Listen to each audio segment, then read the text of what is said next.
So it's Sunday, January 25th, 2026, 7:16 a.m. and I'm on the road to West Bend, Wisconsin for the third or maybe fourth year in a row. I think I've attended every year that I've been here in Wisconsin. I'm going up to the swap meet in West Bend. I think it's the Milwaukee Flyers Club that hosts this big swap meet. Probably the biggest one I've been to in this area. Very nice. I usually come home with something, so we'll see. I'm not really looking for anything in particular, but you never know. So hopefully we'll have some more video from this swap meet, and let's see how it goes. So just a follow-up to the intro I just did, and at the end I mentioned hopefully there'll be more video.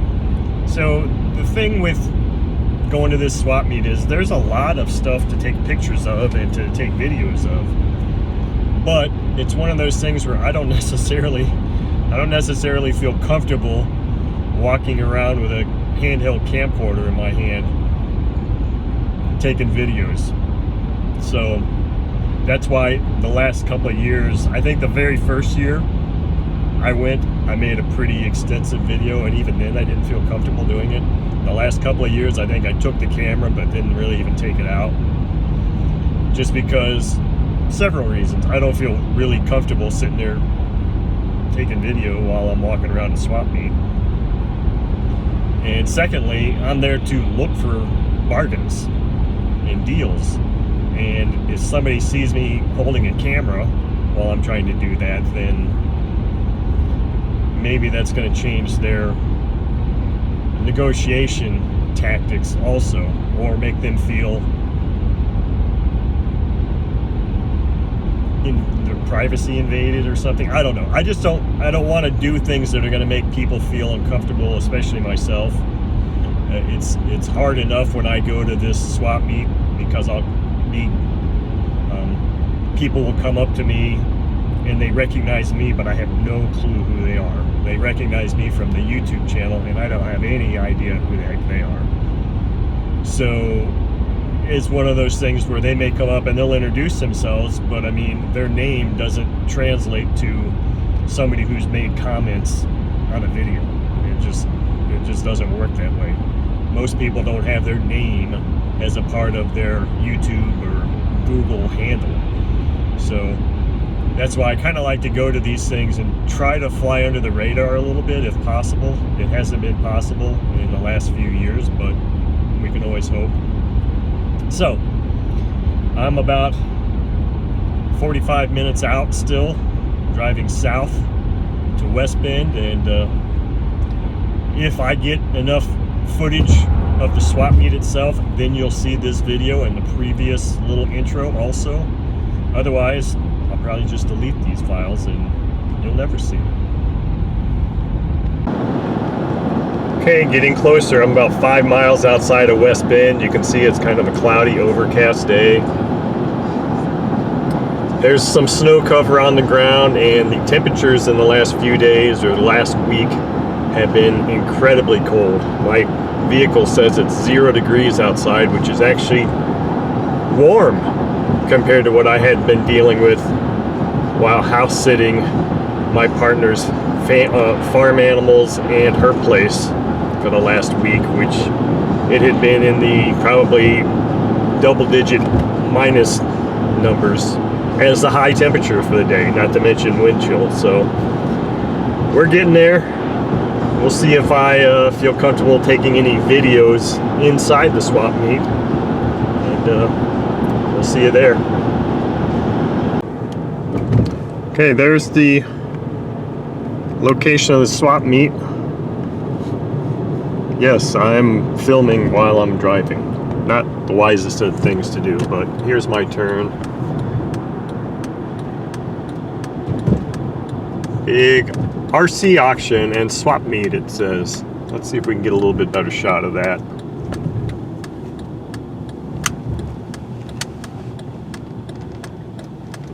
Hopefully it'll come up again here. RC auction and swap meet. Sunday, January 25th.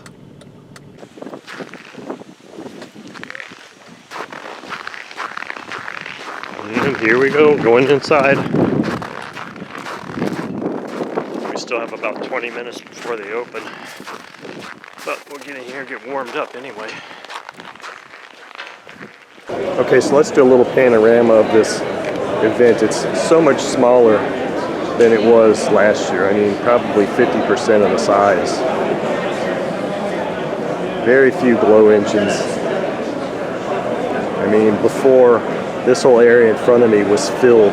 Last year, this whole area in front of me was filled with vendors, tables, filled. Now, this is a fraction of what it was, unfortunately. I did score a, looks like a brand new 40 FSR OS engine with exhaust for $25. So I'll be showing that here in a few seconds. Let's keep walking. Just some random walking footage here. That guy is a joke seller. He wanted to charge me $1 a piece for used beat up prop nuts or prop washers. I told him to stuff it, basically. Here's a nice Super Tiger S3000 engine, brand new. Thought about buying it, but why would I need a brand new engine? Here's a few. Good morning and welcome to the Milwaukee Association Rate Control Clubs. What I have here is a part that was left in the sign-up desk. It looks like maybe a horizontal stabilizer or something. If it's important to anyone, we'll have it over at the auction table.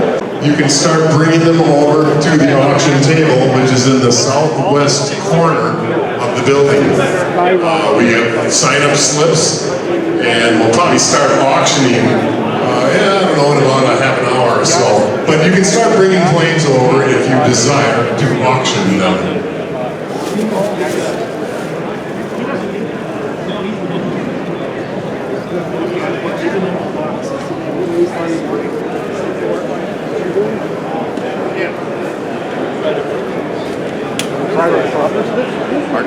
For a cup? Or do you want to stretch your legs out?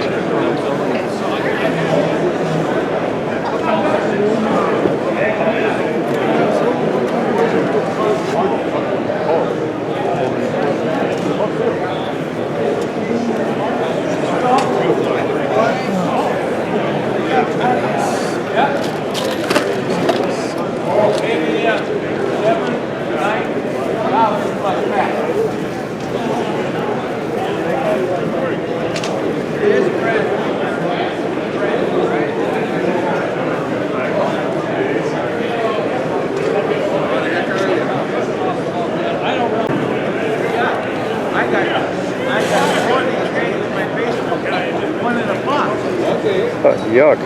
They made this an electric Cub. That should be a mortal sin. If there was such a thing as sin.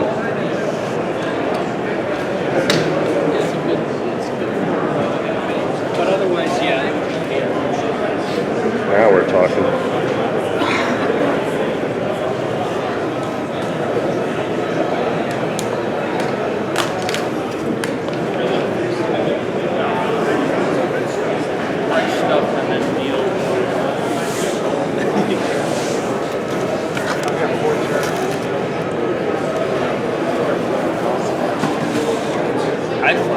I bought 68, 70, 71.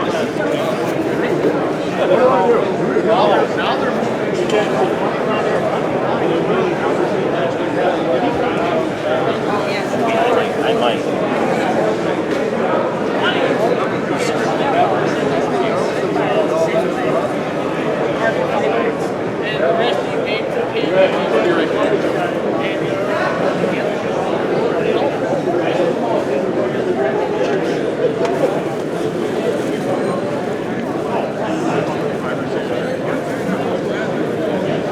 Okay, so that's the swap meet for 2026 from West Bend. It'll West Bend, Illinois.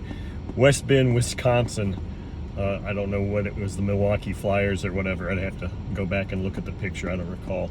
This swap meet was actually a skeleton of what it was last year. Just probably at least a third smaller than it was last year. Very few things. I did take some video, as you will see or have seen. I did buy a couple of engines for cheap. One of them has a stripped glow plug hole in the head, which is a Sato FA72 engine. So that's a useless engine with the exception of all the parts aside from the head. So I do have some good parts for Sato engines that I've got now for that. So I'll probably end up just completely disassembling that engine and keeping the parts for spares for doing other people's engine servicing. Met a few people, saw a person I've interacted with before, met another person who might be sending me some engines to look at. So I mean, all in all, it was a successful thing. I'm leaving in less than 1 hour after the show opens because that's how small it is, and that's how few things there are, at least in my estimation, for me to take away from this, period. Take away from this. So, I don't know. Will I come next year? Probably. But this year was, rather successful, I'd say, other than the fact that it was just so small. So many fewer vendors or sellers here. And it's not just the weather. It's just the way things are right now, unfortunately. So, anyway, that's our swap meet for 2026 from West Bend, Wisconsin. Not West Bend, Illinois. Okay, so I want to make a few more comments. I don't know, it's like I've never done, or very rarely have I ever done videos while driving, so I don't know why this seems fun and exciting, but it's weird. So anyway, a couple comments about the two engines I'm coming home with. One of them is an OS 40 FSR engine. Now, it was sitting on a table, and there was a woman that was overseeing all of this stuff. She was the boss. And it was just sitting there on a table with its exhaust next to it. No screws for the exhaust. Engine looked brand new to me. So no price tag on it. So I asked her, I said, so what do you want for this? And she's looking at it, she's like, oh, it doesn't have a price on it? I was like, no. She's like, $25. And I was like, sold, I'll take it. So then also on that same table, same lady, there was two OS 46 SF engines. Both look like probably new in the box. The boxes look brand new.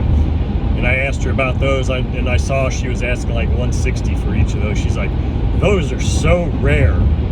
Those engines are so rare. That's why they're priced like that. And I'm looking like, I look at the 40 FSR, and I'm like, okay, thank you very much. Obviously, she didn't realize the 40 FSR was probably even more rare than the 46 SF. Maybe not as sought after, but every bit as rare, especially if it is brand new, which it looks like it is to me. So that's that. The other engine I got was a Sato FA72A engine. Looks like it's in pretty good shape. The only issue with it is that the glow plug hole is stripped out. Now, I don't have the means to fix or repair, put a helicoil in. That's something that I just don't have the means to do. But I'm sitting here wondering if it would be possible to just kind of partially fill those threads with JB Weld and try and re-tap it and use JB Weld. Supposedly you're supposed to be able to drill and tap JB Weld.